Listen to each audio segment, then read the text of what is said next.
মহান মে দিবস আজ। নারী শ্রমকে অর্থনৈতিক হিসেবে গণ্য না করা হলে আর্থিক ক্ষমতায়ন অসম্পূর্ণ থাকবে, অভিমত বিশিষ্টজনদের। সংঘাতপূর্ণ বিশ্বে যুদ্ধের প্রস্তুতি না রাখাটা আত্মঘাতী বলেছেন প্রধান উপদেষ্টা। অর্থনৈতিক বাস্তবতা অনুযায়ী কৌশল গ্রহণে গুরুত্ব। সামাজিক বিভাজনের বিরুদ্ধে ঐক্যের আহ্বান মির্জা ফখরুলের। চিকিৎসা শেষে শিগগিরই দেশে ফিরবেন বেগম খালেদা জিয়া, কায়সার কামালের তথ্য। গণসংহতি আন্দোলনের সাথে নাগরিক পার্টির বৈঠক। আওয়ামী লীগের বাংলাদেশে রাজনীতি করার অধিকার নেই, হাসনাত সার্জিসের মন্তব্য। দেখছিলেন ক্রাউন সিমেন্ট সংবাদ শিরোনাম। এবার বিস্তারিত। আজ মহান মে দিবস। বিশ্বব্যাপী দিনটিকে শ্রমজীবী মানুষের অধিকার আদায়ের দিবস হিসেবে পালন করা হয়। কিন্তু একজন নারী ঘরের ভেতরে পুরুষের তুলনায় প্রায় 5 গুণ বেশি কাজ করলেও শ্রম হিসেবে নেই তার স্বীকৃতি। আন্তর্জাতিক দাতা সংস্থা অ্যাকশন-8 বলছে, নারী গৃহশ্রমের আর্থিক মূল্যায়ন বা স্বীকৃতি না দিলে রাষ্ট্র বেশি দূর এগোতে পারবে না। নারীর অবৈতনিক শ্রমকে স্বীকৃতি ও পুনর্বন্টন নিশ্চিত করতে হলে রাজনৈতিক অঙ্গীকার ও নীতিগত সংস্কার প্রয়োজন। সাইদুল ইসলামের ক্যামেরায় আরও জানাচ্ছেন ওবায়দুল্লাহ মামুন। পরিবারের সবার ঘুম ভাঙার আগে জেগে ওঠেন ষাটোর্ধ্ব অবসরপ্রাপ্ত সরকারি চাকরিজীবী শাহনারা বেগম। এই নারী যখনই ঘুমাতে যান না কেন, ঘুম থেকে ওঠেন সবার আগে। ঘুম থেকে উঠেই পরিবারের জন্য নাস্তা তৈরি করা থেকে শুরু করে ঘর গোছানো সবই করেন এক হাতে। শুধু কি তাই, বিশাল বড় বাড়ির আঙিনাও পরিষ্কার পরিচ্ছন্ন করেন নিজ হাতে। কিন্তু বাড়ির কাজ করতে করতে রাতের পালা, নেই যথাযথ বিশ্রাম কিংবা নারীর অর্থনৈতিক নিরাপত্তাও। এত কাজ আর ক্লান্তির পরও দিন শেষে সমাজের দৃষ্টিতে তিনি বেকার গৃহিণী। নারীর গৃহস্থলী কাজকে স্বীকৃতি দেওয়ার দাবি জানান তিনি। সেই ভোর 4 বাজে উঠে উজু করে নামাজ পড়ে তারপরে সে রান্না করে যাইতেই হবে। রান্না করে সবাই নাস্তা পানি তৈরি করে, তারপরে বাচ্চা করে স্কুলে পাঠায়, স্কুল থেকে আবার আনতে হয়, আবার স্কুল থেকে আনার পরে বাচ্চাদের আবার গোসল করে, আবার খাওয়া দাওয়া করানো, স্কুলের মাস্টার আসে, হুজুর আসে, এটি খাওয়ানো দুপুরবেলা, তার স্বামীর সেবা সূত্র যা আছে সব খাওয়া দাওয়া, মেহমান এলে মেহমানদারি করা, এটি কি কাজ না? এটি কাজ বলে মনেই করে না। BIDS এর গেল বছরের এক গবেষণায় দেখা গেছে, 2021 সালে নারীদের বেতন ছাড়া ঘরের কাজ ও শিশু সহ পরিবারের অন্য সদস্যদের দেখাশোনা বাবদ আর্থিক খরচ আনুমানিক 5.3 ট্রিলিয়ন টাকা, যা দেশের মোট জিডিপির 14.8% সমান। সিপিডির এক গবেষণায় দেখা গেছে, দেশে পুরুষের তুলনায় নারীরা বেতনহীন ঘরের কাজ ও পরিবারের দেখাশোনায় প্রায় 7 গুণ বেশি সময় দেন, যা দেশের মোট জিডিপির 76% সমান হতো। আন্তর্জাতিক উন্নয়ন সংস্থা অ্যাকশন-8 বলছে, নারীর শ্রমকে অর্থনৈতিক হিসেবে গণ্য না করা হলে নারীর আর্থিক ক্ষমতায়ন অসম্পূর্ণ থাকবে। দেশের অর্থনীতিতে এই শ্রম, এই অবদানটাকে স্বীকৃতি দিলে তখনই কিন্তু এইগুলোর হিসাব চলে আসবে। এত ঘন্টা কাজ করলে কি হতো, এত জিনিস এই কাজগুলো করলে কি হতো, এগুলো চলে আসবে, তাই না? তো সেই জায়গাটার জন্যই আমরা বারবার সামনে আসছি। নীতি নির্ধারক এবং রাজনীতিতে যারা আছেন তারা আনপেইড কেয়ার ওয়ার্কের জন্য অঙ্গীকার করবেন এবং আসলেও বাস্তবায়ন করবেন। সংস্থাটি বলছে, পুরুষতান্ত্রিক সমাজ ব্যবস্থায় নারীর কাজকে স্বাভাবিক হিসেবে বিবেচনা করা হয়, ফলে নারীর শ্রম থেকে যায় আর্থিক ও সামাজিক স্বীকৃতির বাইরে চলে আসে। ওবায়দুল্লাহ মামুন, বাংলা ভিশন, ঢাকা। প্রধান উপদেষ্টা ডক্টর মোহাম্মদ ইউনূস বলেছেন, বর্তমান বিশ্ব পরিস্থিতিতে যুদ্ধের প্রস্তুতি না নেওয়া আত্মঘাতী। দেশের বিদ্যমান অর্থনৈতিক বাস্তবতা মেনে বাংলাদেশের কৌশল ঠিক করতে হবে। গতকাল কুর্মিটোলায় বিমান বাহিনীর বার্ষিক মহড়া পরিদর্শনে গিয়ে তিনি এসব কথা বলেন। আরও জানাচ্ছেন জাহাঙ্গীর আকন্দ। বাংলার আকাশ মুক্ত রাখার দৃঢ় প্রতিজ্ঞা নিয়ে এগিয়ে যাচ্ছে বাংলাদেশ বিমান বাহিনী। সপ্তাহব্যাপী আকাশ বিজয় নামে বার্ষিক মহড়ার আয়োজন করে বাংলাদেশ বিমান বাহিনী। এতে বিমান বাহিনীর সামরিক প্রস্তুতি, কৌশলগত দক্ষতা অর্জনে বিভিন্ন ধরনের যুদ্ধ বিমান, হেলিকপ্টার এবং অন্যান্য আকাশ প্রতিরক্ষা ব্যবস্থা সহ সকল ইউনিট অংশ নেয় মহড়ায়। মহড়ায় বিমান বাহিনীর বৈমানিকেরা আকাশ যুদ্ধের রণকৌশল সহ বিভিন্ন ধরনের অপারেশন পরিচালনা করে। বুধবার কুর্মিটোলায় সমাপনী মহড়া পর্যবেক্ষণ করেন প্রধান উপদেষ্টা ডক্টর মোহাম্মদ ইউনূস। এ সময় তিনি বলেন, বাংলাদেশ শান্তির পক্ষে, তবে যুদ্ধ প্রস্তুতিও থাকতে হবে। এমন বিশ্বে আমরা বাস করে প্রতিনিয়ত যুদ্ধের হুমকি আমাদের ঘিরে থাকে, তো সেখানে প্রস্তুতি না নিয়ে থাকা এটা অসম্ভব হয়ে পড়ে।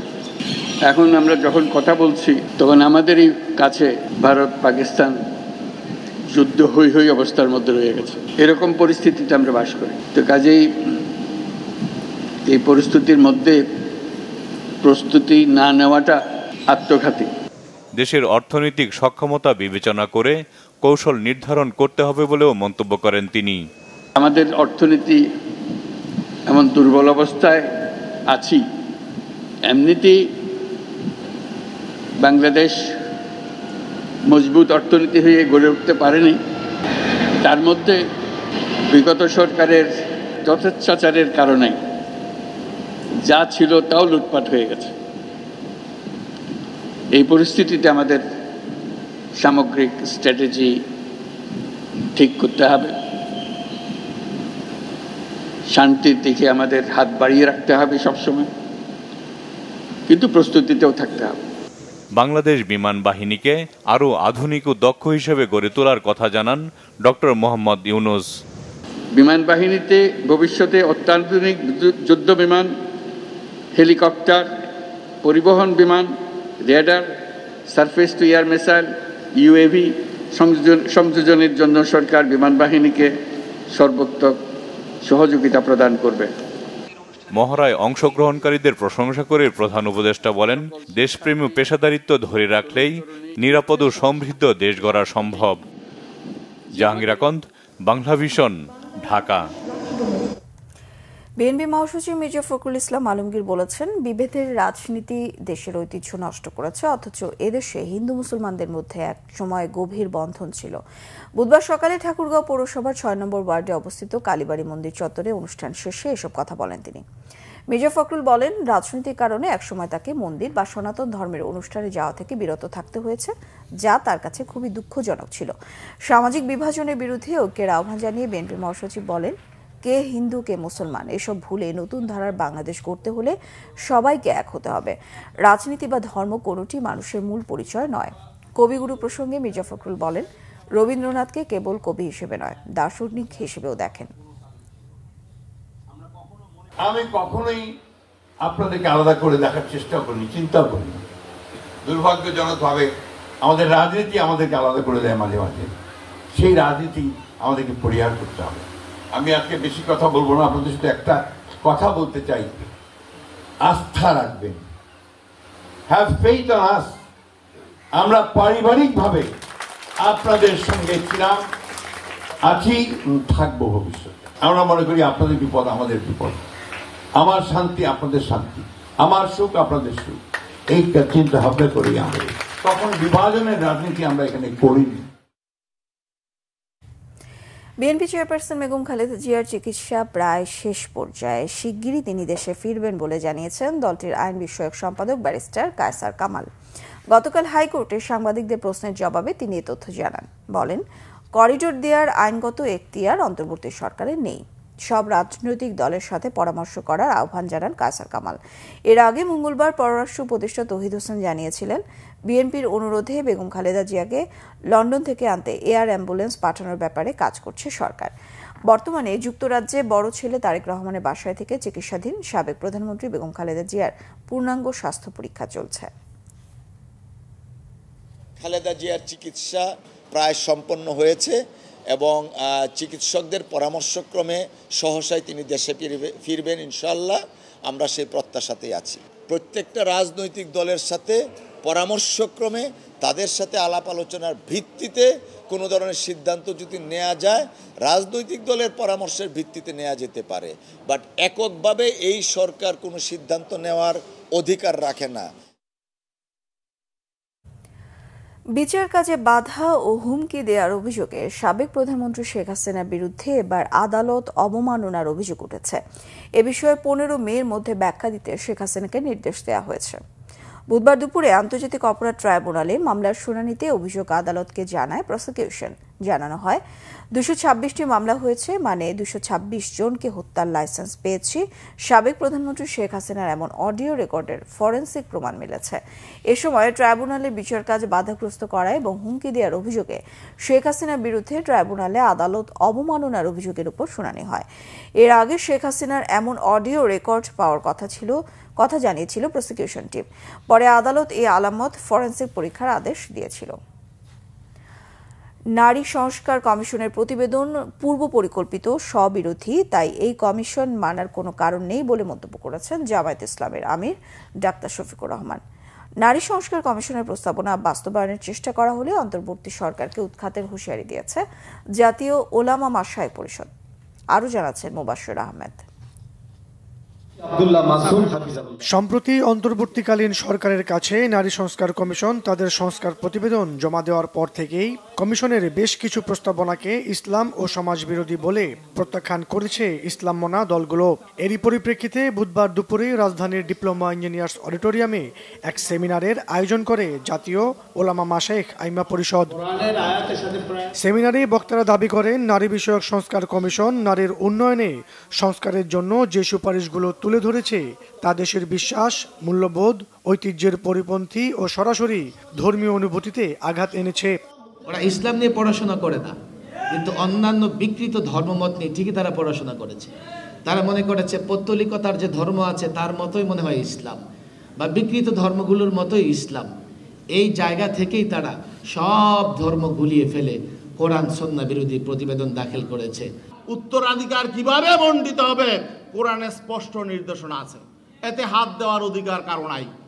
বৈবাহিক মানুষের মধ্যে পরিবার কিভাবে গঠন হবেন সেই বৈবাহিক বিষয়ে স্পষ্ট কোরআনের নির্দেশনা আছে।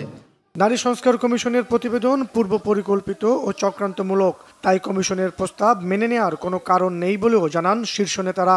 সমাজের বিপর্যয়ের জন্য এই প্রস্তাবনাগুলো এনেছে। এজন্য আবারও বলি, এ টু জেড আমরা এই কমিশনই মানি না। এ দেশের বেশিরভাগ মানুষের ইমান, আকিদা, তাহজিব, তামদ্দুনের উপরে যারা বিশ্বাস রাখেন তাদেরকে বাদ দিয়ে নয়, তাদেরকে প্রাধান্য দিয়েই কমিশন গঠন করতে হবে।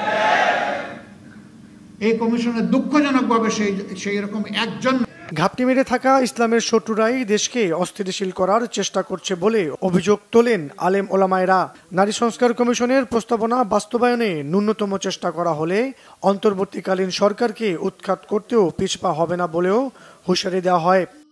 আমাদেরকে রাস্তায় নামিয়ে আপনাদের মুখোমুখি দাঁড় করে ওই ফ্যাসিস্ট এবং ঘাপটি মারা শত্রুরা যেন সুযোগ না নিতে পারে, এটা আপনাদের মাথায় রাখার জন্য আমরা বিশেষ করে অনুরোধ করছি। এরপরেও যদি আপনারা সামনে পা বাড়াতে চান, পরিষ্কার মেসেজ, আপনাদের অবস্থান থেকে সরে যান, 5 মিনিটও সময় পাবেন না। গণঅভ্যুত্থানের পর এই প্রথম কোনো দাবিতে এক হয়েছেন দেশের সব ইসলামী দলগুলো। ফিলিস্তিনি মুসলমানদের। মুবাশশির আহমেদ, বাংলা ভিশন, ঢাকা। হেফাজত করেন। অন্তর্বর্তী সরকারে দেয়া নির্বাচনের সময়সীমা প্রাথমিকভাবে সমর্থন করে জাতীয় নাগরিক পার্টি এনসিপি। তবে তার আগে দলটি চায় আওয়ামী লীগের বিচার, জুলাই সনদের ঘোষণা, পাশাপাশি জাতীয় নির্বাচন হতে হবে, গণপরিষদ নির্বাচন, জানিয়েছেন এনসিপির আহ্বায়ক নাহিদ ইসলাম। বুধবার এনসিপির অস্থায়ী কার্যালয়ে গণসংহতি আন্দোলনের সাথে দ্বিপাক্ষিক বৈঠক শেষে তিনি কথা বলেন। নাহিদ ইসলাম আরও বলেন, আওয়ামী লীগের বিচার ও মৌলিক সংস্কারের সাথে একমত হলে ফ্যাসিবাদ বিরোধী দলগুলোর সাথে রাজনৈতিক ঐক্য হতে পারে, তবে ভোটের মাঠে ঐক্যের বিষয়ে এখনো ভাবছে না এনসিপি। এদিকে গণসংহতি আন্দোলনের প্রধান সমন্বয়ক জুনায়েদ সাকি জানান, নির্বাচনের আগেই আওয়ামী লীগের বিচার ও সংস্কার প্রক্রিয়া দৃশ্যমান চায় তার দল। রাষ্ট্র সংস্কারের জন্য প্রয়োজনীয় সংবিধান সংস্কারের জন্য গণপরিষদ নির্বাচন না চাইলেও এই প্রক্রিয়া জনগণের অনুমোদন চায় গণসংহতি আন্দোলন। এদিকে জাতীয় নাগরিক পার্টি এনসিপির মুখ্য সংগঠক হাসনাত আব্দুল্লাহ বলেছেন, আওয়ামী লীগ শুধু মানুষের ভোটাধিকার হরণ করেনি, পিলখানা, শাপলা চত্বরে হেফাজতে ইসলাম সহ দেশে ধারাবাহিক হত্যাকাণ্ড চালিয়েছে। তাই আওয়ামী লীগের আর বাংলাদেশের রাজনীতি করার কোনো অধিকার নেই। আওয়ামী লীগের বিচার নিশ্চিত ও রাজনৈতিক কার্যক্রম নিষিদ্ধের দাবিতে 2 মে বায়তুল মোকাররমের দক্ষিণ গেটে বিক্ষোভ সমাবেশ করে এনসিপি। এ উপলক্ষে গতকাল রাজধানীর মিরপুর এলাকায় গণসংযোগ ও লিফলেট বিতরণ করে হাসনাত আব্দুল্লাহ। আরও বলেন, গত 16 বছরে আওয়ামী লীগ সরকার এমন কোনো অপরাধ নেই যা বাকি রেখেছে। গুম, খুন, রাতের ভোট, ডামি নির্বাচন সহ সব ধরনের অপকর্ম চালিয়েছে তারা। তাই আওয়ামী লীগের নিবন্ধন বাতিল ও শেখ হাসিনা সহ দলটির নেতাকর্মীদের বিচার নিশ্চিত করতে হবে। অপরদিকে জাতীয় নাগরিক পার্টি এনসিপির উত্তরবঙ্গের মুখ্য সমন্বয়ক সার্জিস আলম আবারও গণহত্যাকারী আওয়ামী লীগের বিচার, দলটির নিবন্ধন বাতিল ও রাজনৈতিক কার্যক্রম নিষিদ্ধের দাবি জানিয়েছেন। গতকাল বগুড়ায় শহীদ মুক্তিযোদ্ধা টিটু মিলনায়তনে চত্বরে বিক্ষোভ মিছিল পূর্ব কর্মী সমাবেশে তিনি কথা বলেন। পূর্ণ সংস্কার ছাড়া তাদের দল এনসিপি নির্বাচনে যাবে না বলেও জানান সার্জিস আলম। তিনি বলেন, ফ্যাসিবাদী আওয়ামী শাসনামলে বগুড়ার জনগণ সবচেয়ে বেশি নির্যাতিত হয়েছে, তেমনি বগুড়াবাসী উন্নয়ন বৈষম্যের শিকার হয়েছেন।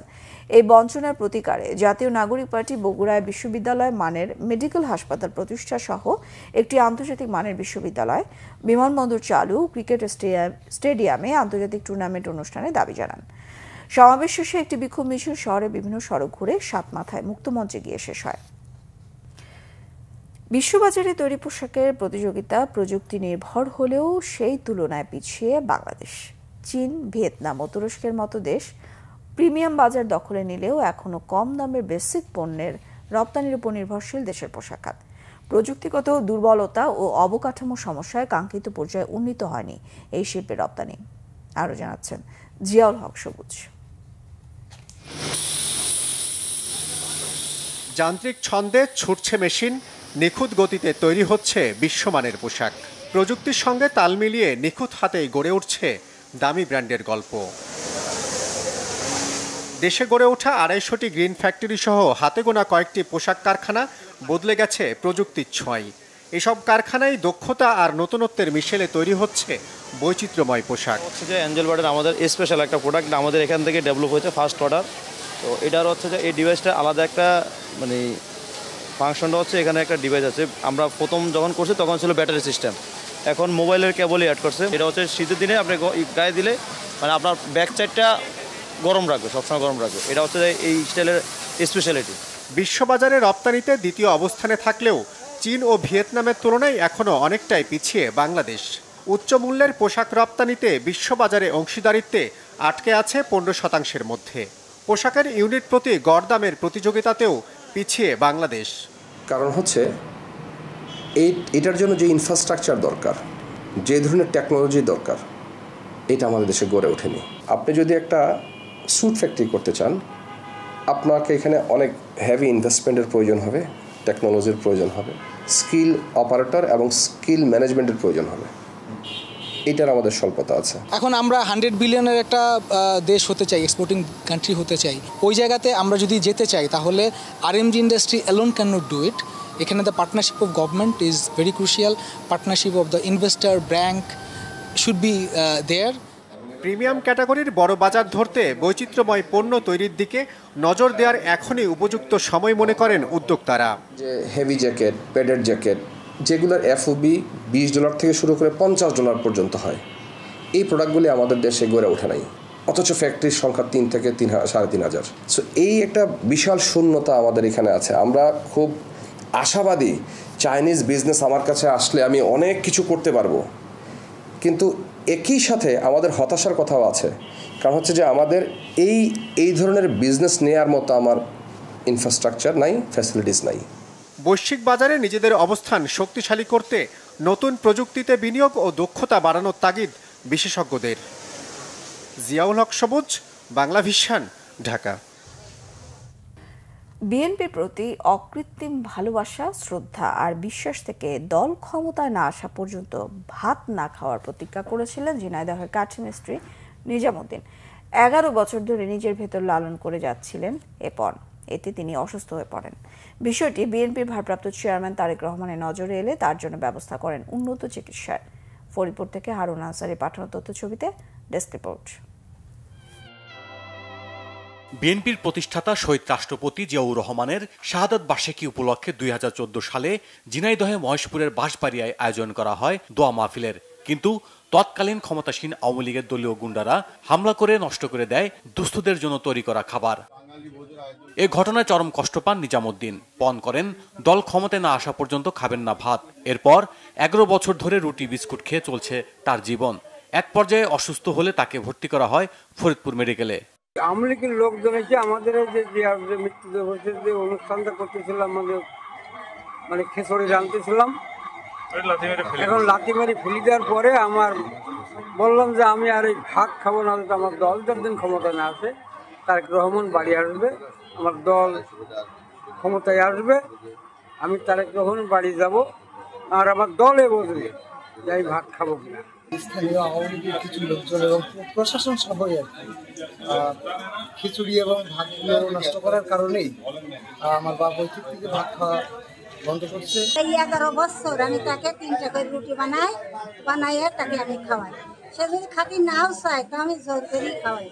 বুধবার দুপুরে বিএনপির ভারপ্রাপ্ত চেয়ারম্যান তারেক রহমানের নির্দেশে তাকে হাসপাতালে দেখতে যান দলের স্বাস্থ্য বিষয়ক সম্পাদক ডাক্তার রফিকুল ইসলাম এবং আমরা বিএনপি পরিবারের আহ্বায়ক আতিকুর রহমান রুমনের নেতৃত্বে একটি প্রতিনিধি দল। পরে তার উন্নত চিকিৎসার জন্য নেওয়া হয় ঢাকায়। আমাদের দলের ভারপ্রাপ্ত চেয়ারম্যান আমাদেরকে সেই নির্দেশনাই দিয়েছেন যে তার তাৎক্ষণিক এখান থেকে আমরা যে ডিসিশনটা নিব সেটা যেন তাকে যদি দরকার হয় তাহলে যেন আমরা সেই হায়ার সেন্টারে যেন তাকে নিয়ে যাই এবং তার চিকিৎসার জন্য তিনি তাৎক্ষণিক কিছু সাহায্য এখানে দিয়েছেন এবং ভবিষ্যতে তার যে চিকিৎসার দরকার হবে সেই ব্যাপারে তিনি সহযোগিতা করবেন। অনলাইনে পত্রিকাগুলোতে আমাদের ভারপ্রাপ্ত চেয়ারম্যান জনাব তারেক রহমানের দৃষ্টিগোচর হয়েছেন, তারপরে আমাদের পাঠিয়েছেন, ডাক্তার রফিক সাহেবকেও ফোন করেছে, উনি সহ আমাদের এই টিমকে পাঠিয়েছেন। আমরা আজকে তার এই দুরবস্থা দেখে এখানকার চিকিৎসক আছেন ডাক্তার শামীম সহ সবার সাথে কথা বলে আমরা সিদ্ধান্ত নিয়েছি পিজি হসপিটালে আমরা স্থানান্তর করব। জনাব তারেক রহমান তার চিকিৎসার দায়িত্ব নিয়েছেন। দলের প্রতি অসামান্য ভালোবাসা দেখানো একজন সমর্থকের প্রতি বিএনপির ভারপ্রাপ্ত চেয়ারম্যান যে ভালোবাসা দেখিয়েছেন তাতে খুশি নিজামের পরিবার। Bangla vision news desk. Bharat Pakistan উত্তেজনা প্রসঙ্গ। বৃহস্পতিবারের মধ্যে ভারত হামলা চালাতে পারে বলে সতর্ক করেছেন পাকিস্তানের তথ্যমন্ত্রী আতাউল্লাহ তারার। পরিস্থিতি শান্ত করতে পাকিস্তানের প্রধানমন্ত্রী শাহবাজ শরীফ ও ভারতের পররাষ্ট্রমন্ত্রী এস জয়শঙ্করের সাথে ফোনে আলাপ করেছেন জাতিসংঘ মহাসচিব আন্তোনিও গুতেরেস। টেলিভিশনে সম্প্রচারিত বক্তব্যে পাকিস্তানের তথ্যমন্ত্রী বলেন, মিথ্যা অভিযোগের ভিত্তিতে 24 থেকে 36 ঘন্টার মধ্যে পাকিস্তানে হামলার পরিকল্পনা করছে ভারত। তিনি জানান, এই দাবির সপক্ষে শক্ত গোয়েন্দা তথ্য আছে। তার অভিযোগ, আন্তর্জাতিক সহায়তায় স্বচ্ছ তদন্তের সুযোগ থাকলেও পেহেলগাঁওয়ে হামলার ঘটনাকে পাকিস্তানের বিরুদ্ধে অপপ্রচারের মাধ্যম হিসেবে ব্যবহার করছে ভারত। আতাউল্লাহ তারার আরও বলেন, গায়ের জোরে বিচারক, সাক্ষী আর শাস্তি বাস্তবায়নকারী ভূমিকা একাই পালন করছে ভারত। পাকিস্তানের বিরুদ্ধে যে কোনো ব্যবস্থা নিতে ভারতের প্রধানমন্ত্রী নরেন্দ্র মোদী সামরিক বাহিনীকে সর্বময় ক্ষমতা দেওয়ার দিনই এমন ইঙ্গিত দিল পাকিস্তান। এদিকে জাতিসংঘ মহাসচিব আন্তোনিও গুতেরেসের মুখপাত্র স্টিফেন দুজারিক বলেছেন, উত্তেজক পরিস্থিতি শান্ত করার চেষ্টা চলছে। এই উদ্দেশ্যে পাকিস্তানের প্রধানমন্ত্রী শাহবাজের সাথে ফোনালাপে সংঘর্ষের সম্ভাব্য ভয়াবহতা আমলে নেওয়ার অনুরোধ জানিয়েছেন গুতেরেস। আর ভারতের পররাষ্ট্রমন্ত্রী এস জয়শঙ্করের সাথে ফোনালাপেও একই আহ্বান জানানোর পাশাপাশি পেহেলগাঁওয়ে সন্ত্রাসী হামলার ঘটনায় সমবেদনা জানিয়েছেন জাতিসংঘ মহাসচিব। সংবাদ শেষ করব ক্রাউন সিমেন্ট শিরোনামগুলো আরও একবার জানিয়ে।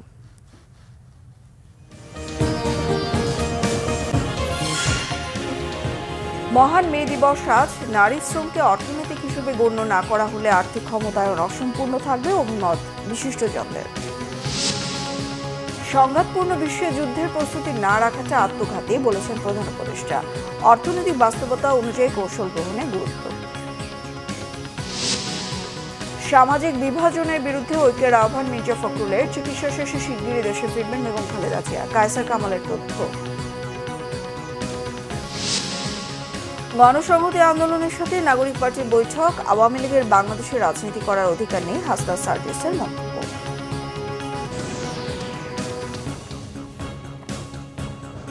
এই ছিল এখনকার মতো। পরের সংবাদ সকাল 10টায়, 9টায় থাকছে নিউজ টপ 10। দেখার আমন্ত্রণ রইল। এছাড়া বাংলা ভিশন সংবাদ ও সংবাদ সংশ্লিষ্ট অনুষ্ঠান দেখতে ভিজিট করুন www.bvnews24.com ও facebook.com/banglavishnnews। সাবস্ক্রাইব করুন youtube.com/banglavishnnews। সঙ্গে থাকায় ধন্যবাদ সবাইকে।